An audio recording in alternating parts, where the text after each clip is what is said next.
Welcome to Unbroken with Yay. Pull up a seat and get ready for some real talk, raw healing, and a reminder that no matter what you've been through, you are still standing. You've got this. Hello and welcome to another episode of Unbroken with Yay. Today we're talking about lawyers, yay or nay. And if you are in a separation and think you may have to lawyer up, or possibly your ex is lawyered up so you feel the need to as well, we're going to look at that in today's episode. We're going to look at why people get a lawyer. It's not always just to be mean or just to fight. There's a bunch of different reasons why people actually lawyer up. We're going to look at the questions to ask and how to go about regaining our peace, trying to save some money, and getting through the process that can oftentimes feel incredibly overwhelming. So please join me. So should you be in the financial position that you can choose to get a lawyer to help you through a divorce, why would somebody do that? And oftentimes, obviously I deal with a lot of people that are going through separations and divorce, and oftentimes I'll hear, well, they lawyered up, so obviously they want to fight, or they're trying to clean me out and take all my money. Yeah, okay, some people are there to do that. And that may be an unfortunate reason for why your ex may have been doing that to you. But what I find quite frequently, particularly with women, is you don't know what you don't know. So it's going into a lawyer's office and saying, I don't know what's fair. I don't know how to work out which assets are of more value, and I stayed home and he worked, and I don't know how to do that. I don't know what I think is fair. Can you help me? So oftentimes people are going into a lawyer's office just for somebody else who essentially is like a referee to play the game and tell them this is what's fair and that's what's not, and also what's realistic. The other one that I find with women that are going through a divorce, particularly if they have a very impressive ex-husband that's impressive and successful business-wise, oftentimes they feel like they're flying blind. So they don't know how much money is in the account. They don't know how many accounts the family have. They don't know if their name is on the houses or not on the houses, on the businesses, not on their businesses. So when they're flying blind and you're going through a divorce, oftentimes people will go to a lawyer to help uncover that. Help me uncover to see what is our asset pool, because I don't even know what it is.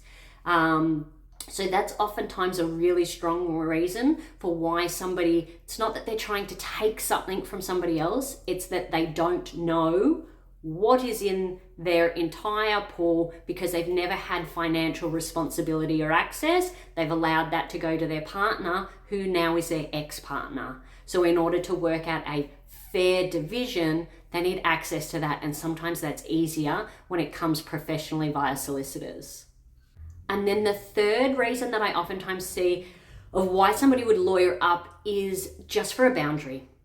Not because they hate their ex, but because they want to remove themselves from the negotiation of it. They're not comfortable negotiating with their ex-partner about it. They would rather go through an intermediary. And that way, because oftentimes you still have contact with your ex-partner, even though you're separated. So sometimes it will be the case of, great, you and the ex will manage the kids and the custody and pickups and drop-offs, but the financials you've chosen to leave to the professionals to get their opinion and get them to talk lawyer to lawyer so that you and your ex can continue your nice, amicable relationship in regards to custody or whatever it may be. So oftentimes it's really just people wanting to set that boundary, wanting to take a step back and not wanting to get their hands involved in the legal side of things and do that type of negotiation, because that's really not where their skill is. That is out of their wheelhouse to do that. And so they prefer to pay for somebody to do that on their behalf, which is absolutely fine. Everybody's different. So if you need to lawyer up, that's up to you. Whether or not you get judged for it, it doesn't matter in the long run. But you have to do what is going to work best for you. If you are thinking about getting a lawyer, or you know that you want to, get online, research a whole bunch of lawyers that are family lawyers based near you that you can go in and meet people, and pick up the phone, because most of them, and ask them. The very first question to ask is, do you offer a 30-minute free consult with a divorce lawyer? And if they say yes, green light. So you want to use that because you are auditioning them. For me personally, I wrote a list of 6, and I contacted 6 different lawyers, all based where I live.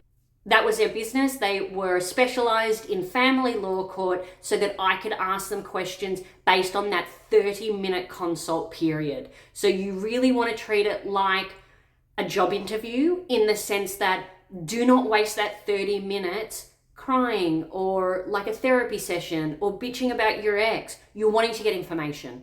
You are wanting to get information for your future and your kids' future. Use that 30 minutes wisely.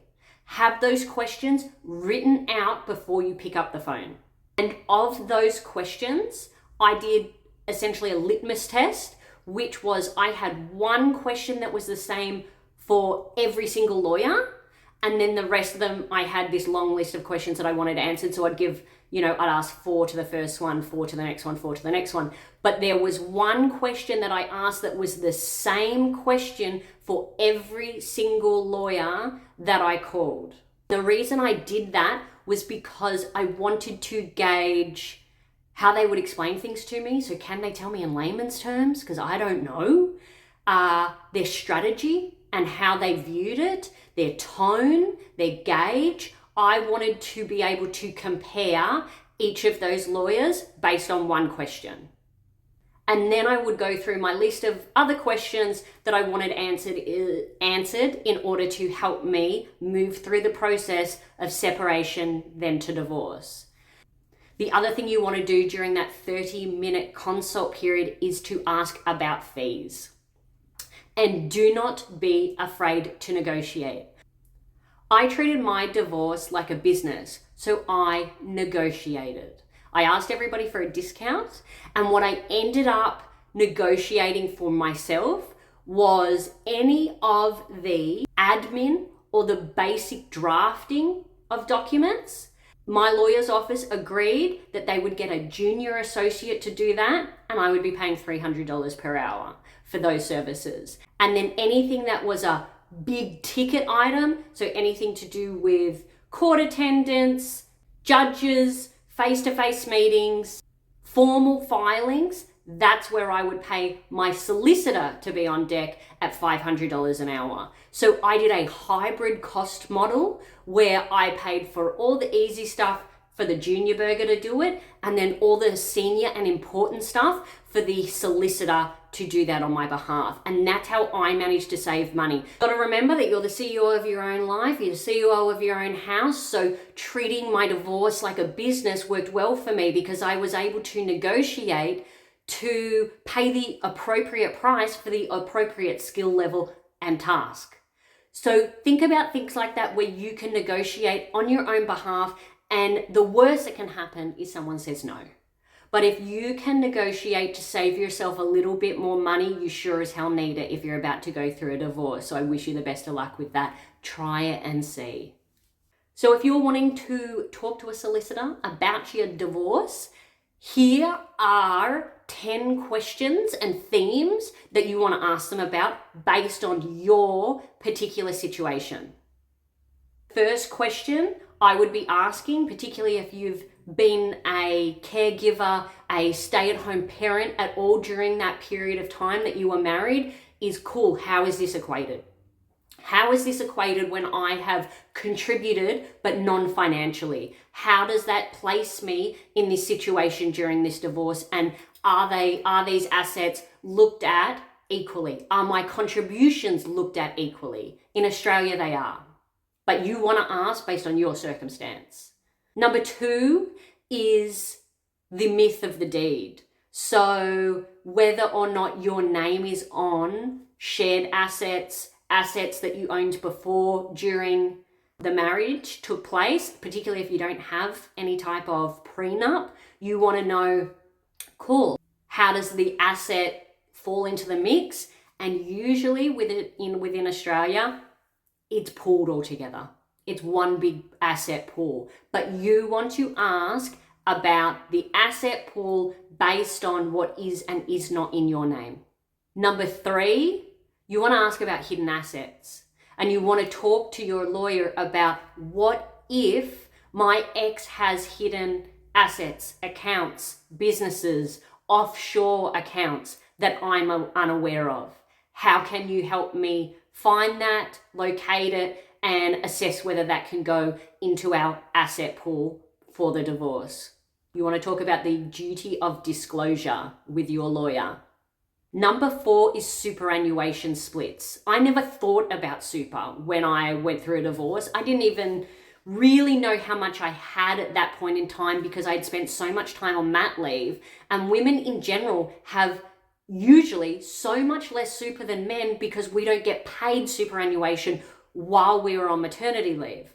So yes, the superannuation absolutely comes into it, and you need to ask your lawyer about that, find out about that, and do the heavy lifting of going and making sure you know your account, the details, and also if you've got hidden accounts, which you can do that through the ATO, or old accounts, I should say. Number 5 is staying in the family home. Who can stay home in the family home? Who should leave? What are you entitled to in regards to the marital home? Who pays the mortgage? Who has the responsibility of that? You know, does my ex still have the responsibility of paying the mortgage if I'm the one staying in the family home with the children, but I'm not working? How does that work? So you want to ask about the family home.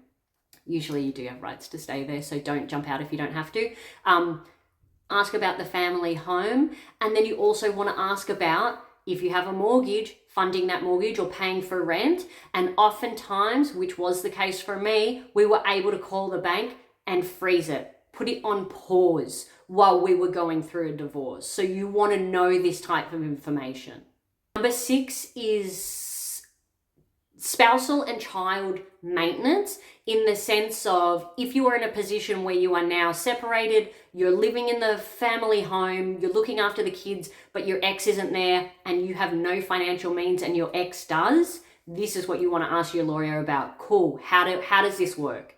How can I move forward? And part of that will probably be contacting Centrelink, I would say would be in part of the recommendation. You also want to talk about the child maintenance. What are the contributions outside of Centrelink contributions financially for your children? So that is a topic you want to discuss with your lawyer. Number 7 is physical custody of kids. So you want to know, I have X amount of kids, these are their ages, what would custody normally look like in this type of situation, and get their recommendation, get an idea of what options could be in regards to care, and they'll also take into consideration what the care situation currently is. So you want to know about custody. 8, ask them how you can keep your legal costs down. What can I do to help me? What can I research and submit to you so that I'm not paying billable hours for you to Google or for you to go through account transactions? What can I do as a part of my legal case so that I am paying my lawyer less billable hours? And number 9 is you want to talk about fee structures and retainers. What am I looking at? What's the difference between a 20K divorce and a 150K divorce? How do I know if I have to go to court? Where is that jump gonna be that I'm gonna have to pay? Do I have to pay a retainer? Is there an installment plan? Can I agree to pay as a lump sum once settlement comes through? You want to know about the fee structure and the money before you commit.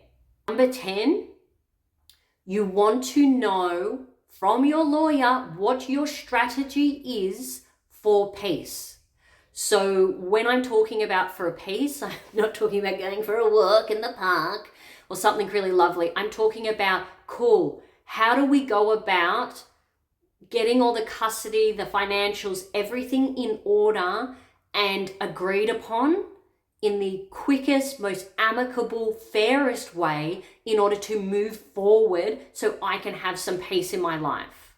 So you may look at and want to discuss with your lawyer consent orders, binding financial agreements, things that turn your marriage legally into a legal divorce that has parameters and consent, and it will stop you from having ongoing court hearings and negotiations. So you're wanting to know, what is my strategy for peace? What paperwork is there in place that I can go from being bound to this person to being never bound again in the eyes of the law, and agree on something that is solid and tight and you can move forward and regain some peace for you.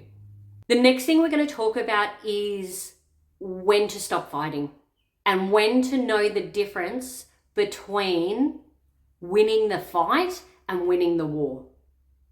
So there are a lot of blurred lines. There is a hell of a lot of gray when you're going through a divorce, and it's awful, but sometimes you need to take that reality check of, am I doing this because I'm in fight mode and I can't get out of it? Or is this something that I will fight to the death before I give up? You need to know the difference. So if you can have an internal reality check on that, great.